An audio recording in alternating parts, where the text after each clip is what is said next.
Hello my dear student, আশা করি তোমরা সকলেই খুব ভালো আছো। আজকে এবিটিএ টেস্ট পেপারে লাইফ সায়েন্সে পেজ নাম্বার 124 থেকে কোশ্চেনগুলো সলভ করা হবে বিভাগ ক এর এবং খ এর।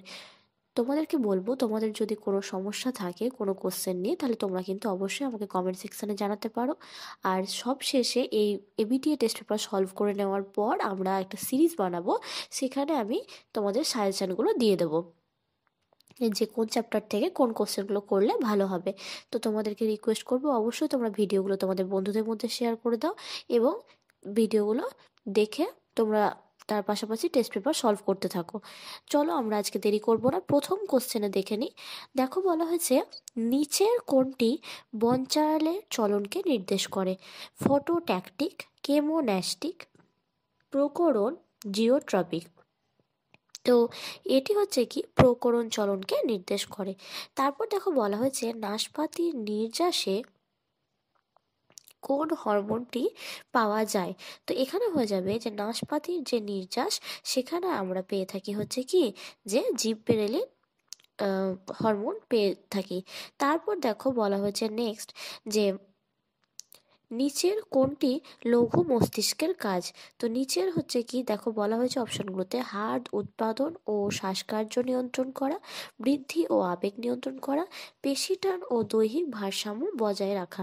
তো এখানে অ্যান্সার হয়ে যাবে পেশিটান এবং দৈহিক ভারসাম্য বজায় রাখাই হচ্ছে কি লঘু মস্তিষ্কের কাজ। নেক্সট তারপর 1.4-এ বলা হয়েছে, দেখো ইতর পরাগযোগের ক্ষেত্রে নিচের কোন বক্তব্যটি সঠিক নয়?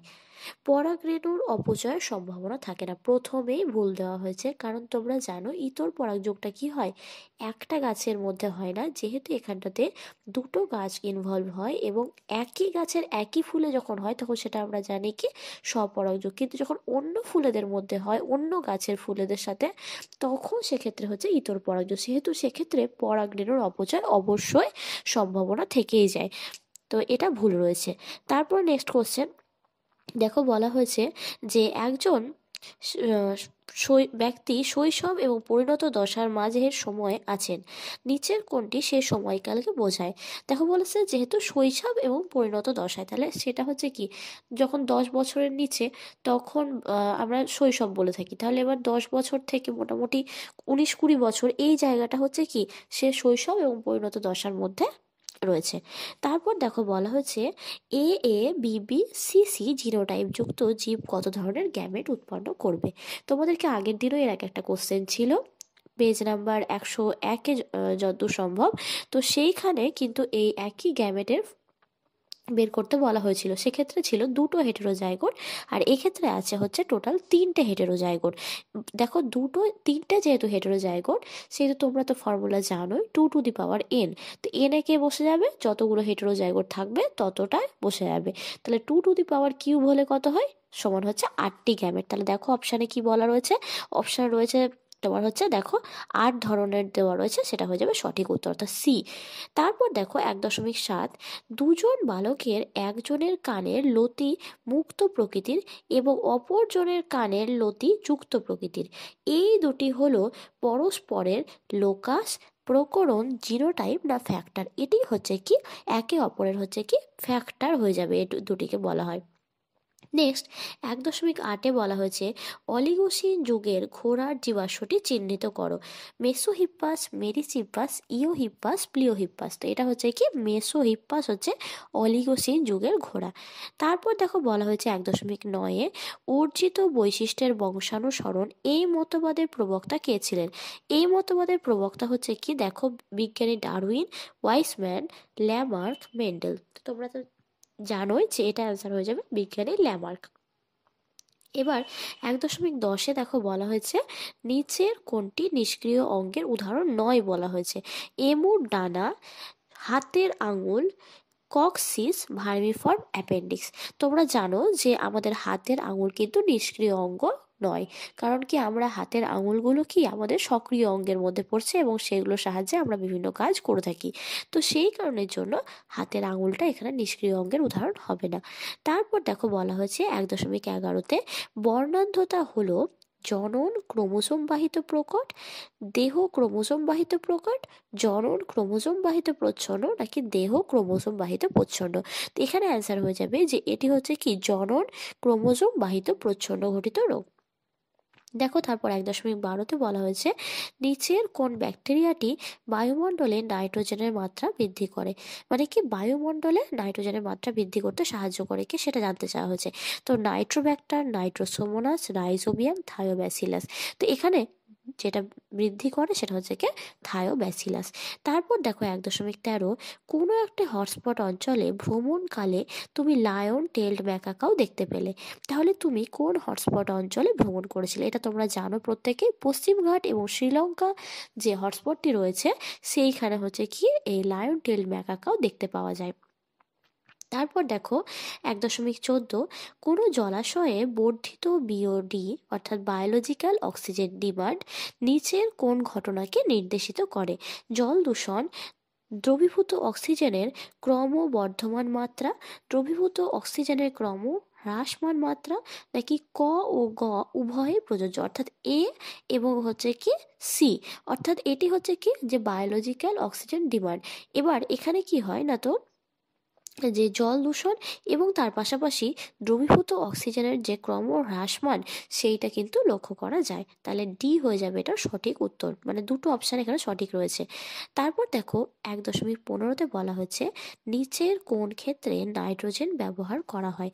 বৃক্ষরোপণ, অণু বিস্তারণ, তারপরে বলা হয়েছে ক্রায়ো সংরক্ষণ আর নাইট্রিফিকেশন। তো তোমরা জানো যে -196°C তাপমাত্রায় কি করা হয়, ক্রায়ো সংরক্ষণের জন্য তরল নাইট্রোজেন ব্যবহার করা হয়ে থাকে।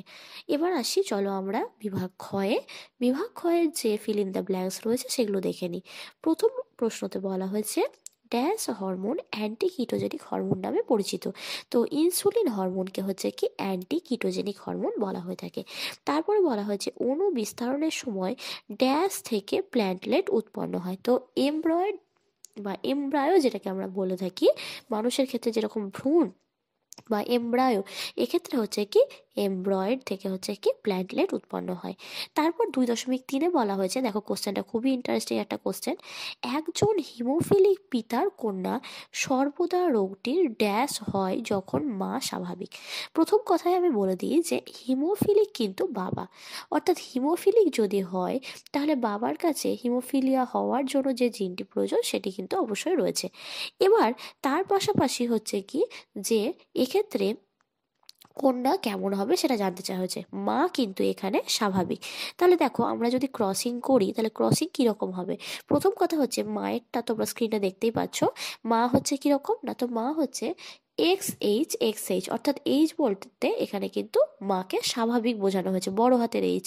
আর ছোট হাতের এইচ বলতে গেলে বাবা হচ্ছে হিমোফিলিক, অর্থাৎ XY তো আমরা জানি। তো এবার বাবা যেহেতু হিমোফিলিক তাহলে XHY। এবার এদের মধ্যে যখন আমরা ক্রসিং করাবো তোমরা দেখতেই পাচ্ছ যে XH অর্থাৎ এক্স হচ্ছে কি যে হিমোফিলিয়া সে আইদার বাহক হতে পারে বা হিমোফিলিয়া তার মধ্যে হতে পারে। তো তোমরা স্ক্রিনে এখানে দেখতেই পাচ্ছ যে প্রথমটা যদি আমরা আসি XH প্রথমটা, সেটা হচ্ছে কি যে আমাদের হিমোফিলিক বাহক কন্যা। তারপরেও দেখো হিমোফিলিক বাহক কন্যা। এবার তারপর হচ্ছে যে যদি আমরা দেখে নিই, দেখো যে XHY আর XHY অর্থাৎ কি এক্ষেত্রে পুত্র আমাদের হিমোফিলিক হওয়ার সম্ভাবনা রয়েছে। এবার যেটা আমাদেরকে প্রশ্ন জানতে চাওয়া হয়েছে যে সর্বদা কেমন হবে, সর্বদা হবে হচ্ছে বাহক হচ্ছে সর্বদা হয়ে যাবে। তারপর দেখো 2.4 বলা হয়েছে একটি কোষ বিভাজনের ইন্টারফেস দশায় ঘনীভবনের জন্য ড্যাশ সর্বদা গাঢ় বর্ণে রঞ্জিত হয়? তোমরা জানো ইউক্রোমাটিন এবং হেটেরোক্রোমাটিন পড়েছো, তো এখানে হেটেরোক্রোমাটিন সর্বদা হচ্ছে গাঢ় বর্ণে রঞ্জিত হয়। তারপর 2.5 বলা হয়েছে কোনো খাদ্য শৃঙ্খলে ক্রমাগত উচ্চ মাত্রায় জৈব ভঙ্গুর কীটনাশকের ঘনত্ব বৃদ্ধি ড্যাশ নামে পরিচিত? এটাকে বলা হয় জীব বিবর্ধন। তো কেন এটা তোমরা ডিডিটির ক্ষেত্রে পড়েছো যে একটা খাদ্য শৃঙ্খলে যখন ডিডিটি প্রবেশ করছে অর্থাৎ জলের মধ্যে, সেই জলটা থেকে জলটার মধ্যে মাছ থাকছে, সেই মাছটা খাচ্ছে অন্য প্রাণীরা, এইভাবে ক্রমশ কী হচ্ছে ডিডিটিটা আমাদের দেহের মধ্যে প্রবেশ করে যাচ্ছে। তারপর দেখো বলা হয়েছে নেক্সট 2.6 মাছের পটকা প্লবতা বজায় রাখার জন্য ড্যাশ অংশ থেকে গ্যাস উৎপাদন করে। তো এটা হচ্ছে কি যে রেড গ্রন্থি থেকে হচ্ছে কি গ্যাস উৎপাদন করে। এবার চলো আমরা সত্য মিথ্যাগুলো দেখে নিই। এখানে 5টা রয়েছে। দেখো বলা হচ্ছে কোনো ব্যক্তি কাছের বস্তু ঠিক মতো দেখতে না পেলে তার অবতল লেন্স ব্যবহার করা উচিত। তো তোমরাই জানো যে কাছের বস্তু দেখবার জন্য যদি ঠিক মতো দেখতে না পাই তখন সেক্ষেত্রে কি লেন্স ব্যবহার করবো, তোমরা সেটা কিন্তু অবশ্যই আমাকে কমেন্টে জানাবে। আর এটা হয়ে যাবে ভুল অ্যান্সার। দু ধরনের লেন্স হয়, একটা হচ্ছে অবতল, একটা হচ্ছে উত্তল, আর আরেকটি লেন্স হয় সেটা হচ্ছে কি উভয়তল। তো তোমরা আমাকে কমেন্টে করবে। তারপর দেখো 2.8-এ বলা হয়েছে বেশ সংযুক্তিকালে অ্যাডিনিন থাইমিনের সঙ্গে 3টে হাইড্রোজেন বন্ডের দ্বারা যুক্ত থাকে, এটিও ভুল রয়েছে। তারপর দেখো এসটিএইচ বা সোমাটোট্রফিক হরমোনের কম ক্ষরণে শিশুদের ক্রেটিনিজম রোগ হয়, এটাও ভুল রয়েছে। তারপর দেখো মরুভূমির উষ্ণ পরিবেশে ক্যাকটাস জল ছাড়াও একটানা অনেক দিন বেঁচে থাকতে পারে। তো এটাও সঠিক, কারণ তোমরা জানো ক্যাকটাস হচ্ছে কি যে মরুভূমি অঞ্চলের হচ্ছে কি উদ্ভিদের মধ্যে পড়ছে। তারপর দেখো 2.11 তামাক চিবালে প্রধানত ফুসফুসে ক্যান্সার হয়, এটা ভুল। কারণ কি তামাক চিবালে শুধু যে ফুসফুসে ক্যান্সার হচ্ছে এটা ভুল কথা হচ্ছে। তারপর দেখো বলা হয়েছে নেক্সট কোশ্চেন যে সাধারণত ফার্নকে যৌনক্রমের আদর্শ উদাহরণ হিসেবে উল্লেখ করা যেতে পারে, এটাও সঠিক রয়েছে। এবার আমরা মিলাবো হচ্ছে এ স্তম্ভের সঙ্গে বি স্তম্ভ। দেখো বলা হয়েছে সিলিয়ারি বার্ড, তো সিলিয়ারি বার্ড হয়ে যাবে হচ্ছে কি সিলিয়ারি বডি, এটা হচ্ছে কি যে তোমাদের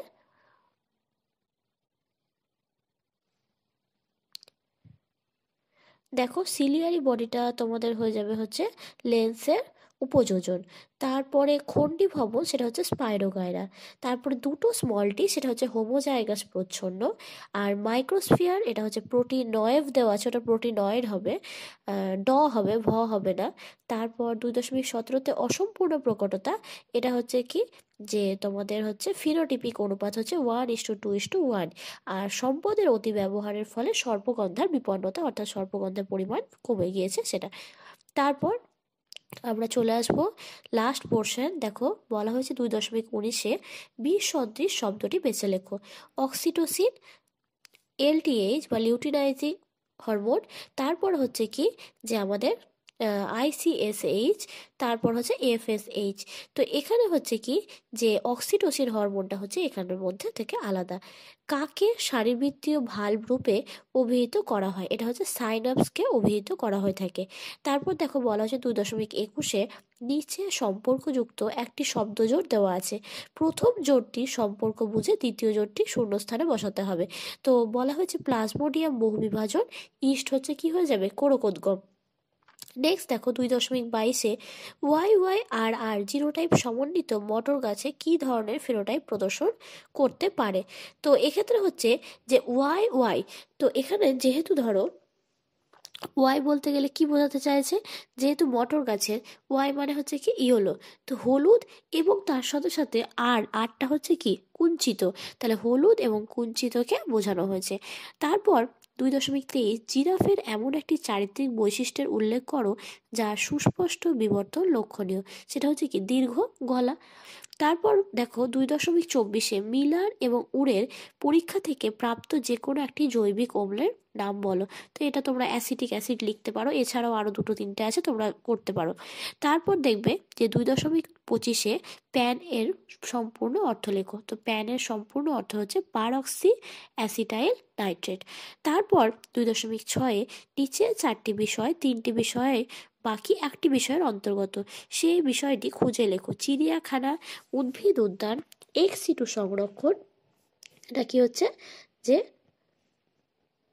বীজ ব্যাংক। তো এখানে অ্যান্সারটা হয়ে যাবে হচ্ছে কি এক্স সিটু সংরক্ষণের মধ্যে বাকি এই জিনিসগুলো পড়ছে। তাহলে আজকে আমি এখানেই ভিডিওটি শেষ করলাম। তোমাদের যদি ভিডিওটি ভালো লেগে থাকে তাহলে অবশ্যই চ্যানেলটিকে সাবস্ক্রাইব করবে। পরের দিন ঠিক সকাল 8টার সময় এর পরের পেজের কোশ্চেনগুলো আসবে। থ্যাংক ইউ, ভালো থেকো সবাই।